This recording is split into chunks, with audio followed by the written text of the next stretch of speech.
Bonjour à tous et bienvenue dans ce nouvel épisode du podcast Lève-toi et marche. Aujourd'hui, on va aborder un sujet qui me trotte dans la tête depuis quelque temps parce que c'est quelque chose que je vois trop souvent sur les réseaux, dans les médias. Un sujet qui va probablement déranger certaines personnes, mais honnêtement, si un podcast ne sert qu'à répéter ce que tout le monde pense déjà, à quoi ça sert ?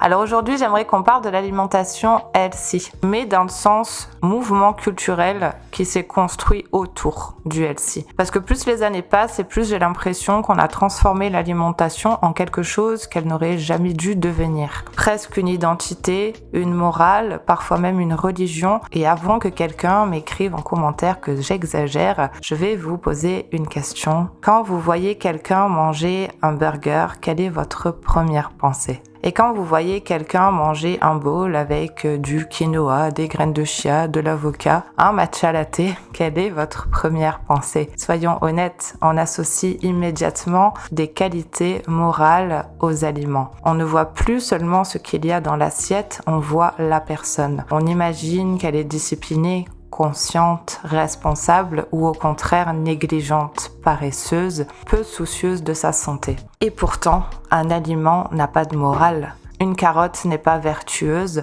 un steak n'est pas maléfique, un croissant n'est pas un péché. Ce sont juste des aliments. Mais nous avons commencé à leur attribuer une valeur morale. Et c'est précisément là que les choses deviennent intéressantes, ou plutôt c'est là que tout a commencé à dégénérer. Il y a quelque chose qui me fait presque sourire. Aujourd'hui, on nous vend des livres, des formations, des documentaires, des méthodes, des protocoles, des plans anti-inflammatoires, anti-sucre, anti-gluten, anti-laitage, etc.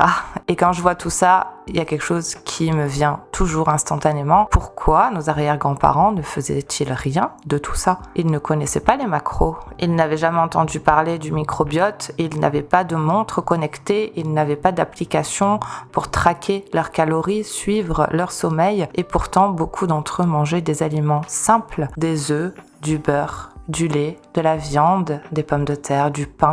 Ils passaient beaucoup moins de temps à penser à la nourriture. Et en vrai, je trouve ça fascinant parce qu'aujourd'hui, nous passons parfois plus de temps à réfléchir à ce que nous allons manger qu'à manger, en fait. Et c'est probablement le plus grand paradoxe de notre époque, c'est que nous n'avons jamais été aussi perdus alors que nous n'avons jamais eu autant d'informations. Pourtant, nous sommes plus perdus que jamais. Ouvrez Instagram, en moins de 5 minutes, vous allez tomber sur un médecin qui vous dit que la viande rouge est dangereuse, un influenceur qui vous explique que les pâtes c'est interdit, une naturopathe qui vous parle d'alimentation alcaline, une fit girl qui mange uniquement de 11h37 à 17h12, et le pire, c'est que tous ont l'air absolument convaincus d'avoir raison. Le résultat, les gens ne savent plus quoi manger.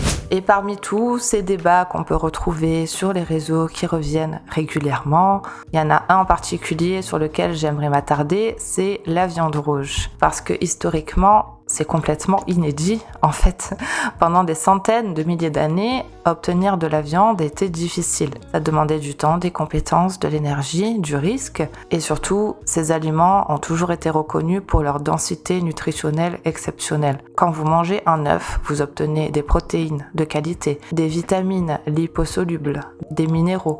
Le tout dans un seul aliment. Même chose pour la viande, même chose pour le poisson, même chose pour les produits laitiers. Et pourtant, aujourd'hui, dans certains milieux, boire un latte au lait d'avoine paraît plus sain que manger 2 œufs. Et en fait, quand on y pense, je trouve ça complètement incroyable parce que le lait d'avoine n'existait pas. Il y a 50 ans, l'œuf, lui, nourrit l'être humain depuis des millénaires. Imaginez un instant, vous êtes un humain il y a 200 000 ans. Et vous vous réveillez le matin, vous n'avez pas un frigo rempli, vous n'avez pas Uber Eats, vous n'avez pas de compléments alimentaires et même aucune garantie de pouvoir manger aujourd'hui. Chaque calorie compte, chaque source d'énergie compte et surtout votre cerveau compte. Parce que ce cerveau va vous permettre de trouver de la nourriture, d'éviter les prédateurs, de coopérer avec votre groupe, de survivre en fait. Mais il y a un problème.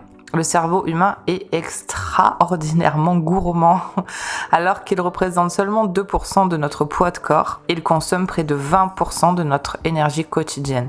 Autrement dit, avoir un gros cerveau est un luxe biologique extrêmement coûteux. Et c'est là qu'intervient une question importante. Comment l'être humain a-t-il réussi à alimenter un organe aussi énergivore ? Parce que pendant longtemps, nos ancêtres ont principalement cueilli ce qu'ils trouvaient. Des fruits, des racines, des végétaux. Et progressivement, quelque chose a changé. Nous avons commencé à fabriquer des outils, à récupérer des carcasses, puis à chasser. Et soudainement, une nouvelle source d'énergie est devenue beaucoup plus accessible. Les aliments animaux. Et quand on y réfléchit, c'est logique. Pour obtenir plusieurs centaines de calories à partir de végétaux sauvages, il fallait souvent passer des heures et des heures à chercher, cueillir. Avec les aliments animaux, c'était différent. Vous obteniez une quantité importante d'énergie, de protéines complètes, de fer, de zinc, de vitamine B12, d'acides gras essentiels, le tout dans un volume relativement faible. Pour faire simple, nous sommes passés d'un carburant relativement pauvre à un carburant beaucoup plus dense. Et de nombreux chercheurs pensent que cette amélioration de la qualité énergétique de l'alimentation a participé à l'expansion du cerveau humain. Bon, alors je suis pas en train de dire que la viande a créé l'intelligence, ce serait un petit peu caricatural,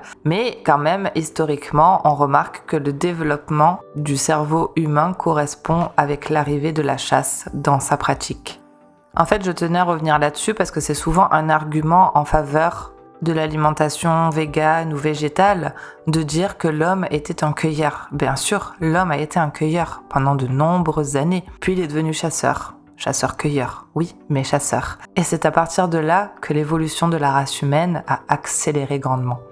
Petite parenthèse malgré tout, ici je ne parle pas de l'aspect éthique ou de la morale liée aux animaux et au traitement des animaux. Ça, c'est vraiment propre à chacun. Je parle vraiment de l'aspect physiologique, nutritionnel, lié à la viande animale. Tout ça pour dire que nous vivons probablement la première période de l'histoire humaine où certaines personnes considèrent les aliments animaux comme facultatifs, voire intrinsèquement mauvais pour la santé. Encore une fois, je ne suis pas en train de dire qu'il est impossible d'être en bonne santé sans viande, c'est pas mon propos ici.